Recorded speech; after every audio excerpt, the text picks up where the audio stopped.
अस्सलाम वालेकुम and welcome class. मैं आपका टीचर मोहम्मद बिलाल। स्टूडेंट्स, जैसा कि आपको मालूम है कि हमने 9th क्लास का जो न्यू सिलेबस मैथमेटिक्स का आया है वो स्टार्ट किया हुआ था। उसकी हमने एक्सरसाइज 1.2 की कल हमने एक पहला लेक्चर उसका डिस्कस किया था। आज हम उसी का सेकंड लेक्चर डिस्कस करने जा रहे हैं। आज के लेक्चर में हम क्वेश्चन नंबर 1 के जो रिमेनिंग पार्ट्स हमारे कल वाले लेक्चर में रह गए थे वो डिस्कस करेंगे और इसके साथ साथ हम क्वेश्चन नंबर 2 के कुछ पार्ट्स डिस्कस करेंगे। तो चलते हैं। आज का लेक्चर भी बहुत आसान है, तो उम्मीद है कि चीजें आपको समझ आ रही होंगी। अगर कोई भी बात आपको समझ ना आए, कोई भी क्वेश्चन हो आपके माइंड में, तो आप कमेंट करके जरूर पूछिएगा। तो चलते हैं आज के लेक्चर की तरफ। आज का हमारा क्वेश्चन है students, √3 minus √2 divided by √3 plus √2। हमने इसको क्या करना है, सिंपली रेशनलाइज करवाना है। और मैंने आपको पिछले लेक्चर में बताया था कि इसमें रैशनलाइज आपने किसको करवाना है, डिनोमिनेटर को रैशनलाइज करवाना है। तो डिनोमिनेटर को रैशनलाइज करवाने का मतलब ये है कि जो नीचे वाली वैल्यूज होती हैं उसी का कॉन्जुगेट लेके आपने डिवाइड भी करवाना है और मल्टीप्लाई भी करवाना है। हमने सेम यही प्रोसेस किया। इनके √3 प्लस √2 का जब कॉन्जुगेट लेते हैं तो इसका कॉन्जुगेट का मतलब ये होता है कि जो दरमियान में वैल्यूज होती हैं वो चेंज हो जाती हैं। अगर तो प्लस है तो माइनस में चेंज हो जाती हैं, अगर माइनस है तो प्लस में चेंज हो जाती हैं। ठीक है, तो देखें हमने भी ऐसे ही, ये प्लस में थी तो हमने माइनस में चेंज करवा लिया। माइनस में चेंज करवा के हमने इसको डिवाइड भी करवा दिया और मल्टीप्लाई भी करवा दिया। जैसे ही हमने इसको इसके साथ डिवाइड करवाया और मल्टीप्लाई करवाया तो हमारे पास ऊपर बेसिकली एक ये फार्मूला बन गया है। क्योंकि दोनों माइनस के हैं, तो जब दोनों माइनस के हों तो मैंने आपको बताया था इसका कंप्लीट का स्क्वायर बन जाता है। इसी तरह √3 माइनस √2 होल का स्क्वायर बन गया और नीचे आपके पास ये फार्मूला बन गया है √3 का स्क्वायर माइनस √2 का स्क्वायर। ये आपके पास फार्मूला बनता है a plus B into A minus B is equal to होता है a का स्क्वायर माइनस b का स्क्वायर। तो हमारे पास बेसिकली ये फार्मूले की ये साइड बन रही थी, तो हमने इसको क्लोज करवा के a का स्क्वायर माइनस b का स्क्वायर लिख लिया। आगे क्या किया, हमारे पास जो ये फार्मूला बना था a माइनस बी होल का स्क्वायर, इसको ओपन करवा लिया। इट मीन a का स्क्वायर प्लस b का स्क्वायर माइनस 2ab। और नीचे ये स्क्वायर और स्क्वायर रूट आपस में कैंसिल आउट हो जाएंगे। तो जब ये कैंसिल आउट हो जाएंगे बाकी आपके पास 3 रह जाएगा और -2। ऊपर देखें ये स्क्वायर और स्क्वायर रूट आपस में कैंसिल आउट होंगे तो ये भी 3 रह जाएगा। ये स्क्वायर और स्क्वायर रूट आपस में कैंसिल आउट हो जाएंगे तो ये भी अकेला 2 बाकी रह जाएगा।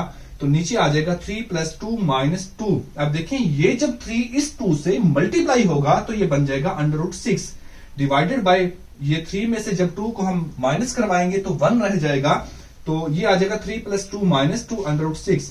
ये 3 प्लस 2 करते हैं तो आपके पास बनता है 5 माइनस 2 √6। नीचे डिनोमिनेटर में 1 है, 1 लिखें या नहीं लिखे उसकी कोई वर्थ नहीं होती। तो इसका आंसर आ जाएगा फाइनली 5 माइनस √2 √6 आ जाएगा। 5 माइनस 2 √6 इसका आंसर आ जाएगा। तो चलते हैं इसके नेक्स्ट पार्ट नंबर 6 की तरफ। वो भी बिल्कुल आसान है बाकी क्वेश्चंस की तरह। वो है जी 4 √3 डिवाइडेड बाय 7 प्लस √5।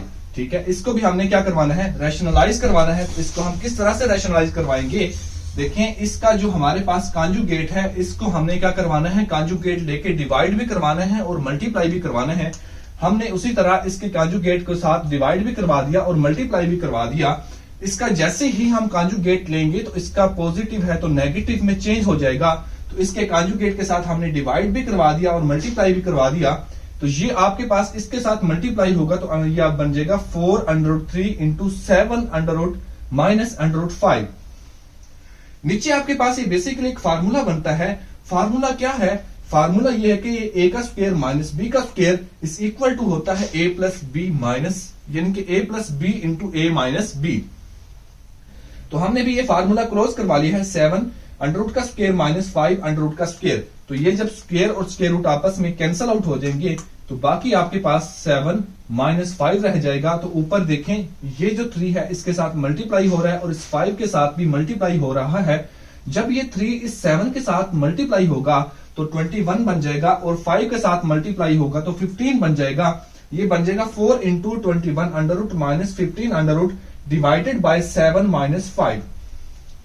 अब 7 में से जब 5 को माइनस करवाते हैं तो बाकी आपके पास 2 आ जाएगा।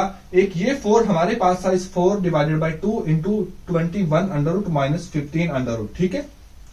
आगे है आपके पास ये क्वेश्चन नंबर 1 कंप्लीट हो गया है। आगे क्वेश्चन नंबर 2, क्वेश्चन नंबर 2 भी बिल्कुल आसान है इसी की तरह। वो किस तरह से है देखते हैं। क्वेश्चन नंबर 2 का जो फर्स्ट पार्ट है वो कह रहा है इसको क्या करना है, आपने सिंप्लीफाई करना है। सिंप्लीफाई कैसे करना है देखते हैं। जैसे है 81 डिवाइडेड बाई 16 की पावर -3/4। अब हम देखें अगर इसका डिनोमिनेटर न्यूमिनेटर में चेंज कर दें तो ये जो पावर है ये पॉजिटिव हो जाएगी। जाहिर सी बात है पावर भी तो चेंज होगी ना, तो पावर किस में चेंज हो जाएगी, नेगेटिव है तो पॉजिटिव में चेंज हो जाएगी। तो हमने भी इसी तरह किया 16 डिवाइडेड बाई 81 की पावर 3 डिवाइडेड बाई 4। तो 2 की पावर 4 हम इसको 16 को लिख सकते हैं। 16 की जब फैक्टराइजेशन करवाते हैं तो 81 को हम लिख सकते हैं 3 की पावर 4, क्योंकि जब 3 की हम 81 की जब फैक्टराइजेशन करवाएंगे तो आपके पास बन जाएगा 3 की पावर 4। ठीक है, तो ये बन जाएगा 2 की पावर 4 की पावर 3/4 अलग कर लिया और 3 की पावर 4 इसकी पावर नीचे 3/4 अलग कर लिया। तो ये 4 से कैंसल आउट हो जाएगा और नीचे भी 4 से कैंसल आउट। तो आपके पास बाकी रह जाएगा 2 की पावर 3 डिवाइडेड बाई 3 की पावर 2। तो इनको जब आपस में मल्टीप्लाई करवाएंगे तो फाइनली आपके पास आ जाएगा 8 डिवाइडेड बाई 27। आगे इसी का पार्ट नंबर 2 है, थोड़ा सा डिफरेंट है लेकिन बिल्कुल आसान है। वो इस तरह से 3 डिवाइडेड बाई 4 की पावर -2 डिवाइड 4 डिवाइडेड बाई 9 की power 3 multiply by 16 divided by 27।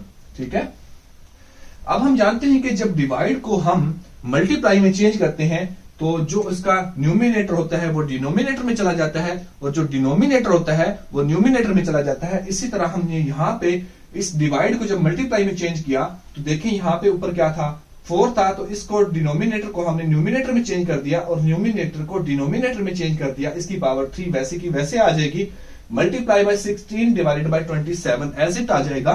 तो आगे है 2 की पावर 2, यानी कि हम देखें 4 को लिख सकते हैं ना 2 की पावर 2, इसकी पावर 2 अलग कर ली और नीचे 3 की पावर 2 अलग कर लेते हैं और इधर भी 3 की पावर 2, 9 को हम लिख सकते हैं 3 की पावर 2, इसकी पावर 3 अलग कर ली और 4 को हम लिख सकते हैं 2 की पावर 2, तो नीचे इसकी पावर 3 अलग कर ली और इसी तरह 16 को हम लिख सकते हैं 2 की पावर 4 और उस तरह नीचे 27 है, 27 को हम राइट कर सकते हैं 3 की पावर 3।